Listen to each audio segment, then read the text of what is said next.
తెలంగాణ ఉద్యమ నాయకులు కొనతం దిలీప్ గారిని ఏ ఆధారం లేకుండా ఈరోజు 4 నుంచి 5 గంటల పాటు నిర్బంధించింది. ఆయన కుటుంబ సభ్యులతో ఆయనకు ఏమాత్రం కూడా కమ్యూనికేషన్ లేదు. మేము ఇక్కడికి వస్తే ఇక్కడి నుండి మరి పోలీసులు మాతో మాట్లాడడానికి కూడా సంబంధిత ఆఫీసర్లు ఇష్టంగా లేరు. ఏ ఆధారం ఉందో చూపించమంటే చూపించారు.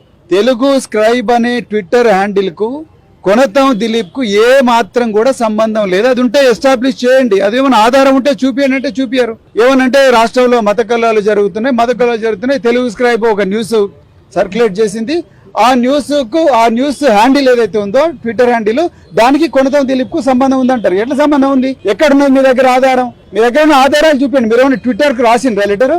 ట్విట్టర్ మీకు ఏమైనా చెప్పిందా ఇది కొనతం దిలీప్ కు సంబంధం ఉందని? ఏ మాత్రం ఆధారం లేకుండా తీసుకొచ్చి ఇవాళ కొనతం దిలీప్ గారిని కూర్చోబెట్టిండ్రు. ఇంకొక వైపు మరి ఇంకొక విషయం కూడా చెప్పాలి. బీఆర్ఎస్ పార్టీ ఎప్పుడు కూడా ఇలాంటి మత కల్లోలాలను ప్రేరేపించే వార్తలు ప్రసారం చేయదు, వాటిని ప్రోత్సహించదు. ఎప్పుడు కూడా మా నాయకులు కేసీఆర్ గారు ఎప్పుడు కూడా దీన్ని ప్రమోట్ చేయలేదు. గంగా జమున తహజీబ్ ఏదైతే సంస్కృతి ఉందో ఆ సంస్కృతిని కాపాడిన పార్టీ బీఆర్ఎస్ పార్టీ. కానీ ఇవాళ జరుగుతున్నది ఏమిటి?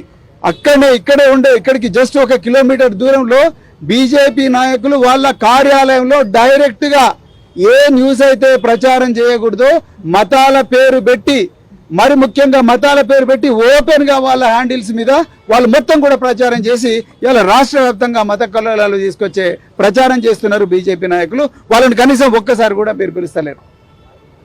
ఎన్నో ఛానల్స్ వాళ్ళ హ్యాండిల్స్ మొత్తం కూడా ఈ కమ్యూనల్ రైట్స్ మొత్తం కూడా ఈ రాష్ట్రం అంతా కూడా మత కల్లోలాలు కావాలని బీజేపీ వాళ్ళు కుట్ర పన్నుతుంటే వాళ్ళని కనీసం ముట్టుకోలేకపోతున్నారు. లౌకికత్వానికి మారుపేరైన బీఆర్ఎస్ పార్టీ, ఆ బీఆర్ఎస్ పార్టీలో ఒక గొప్ప ఉద్యమకారుడైన మరి కొనతం దిలీప్ గారిని తీసుకొచ్చి ఇలా మీరు కూర్చోబెట్టినారు, అక్రమంగా కూర్చోబెట్టినారు. It is nothing but kidnapping by police. 100% it is kidnapping by police. ఏ ఆధారం లేకుండా ఒక అమాయకుడిని తీసుకొచ్చి ఇక్కడ కూర్చోబెట్టినారు.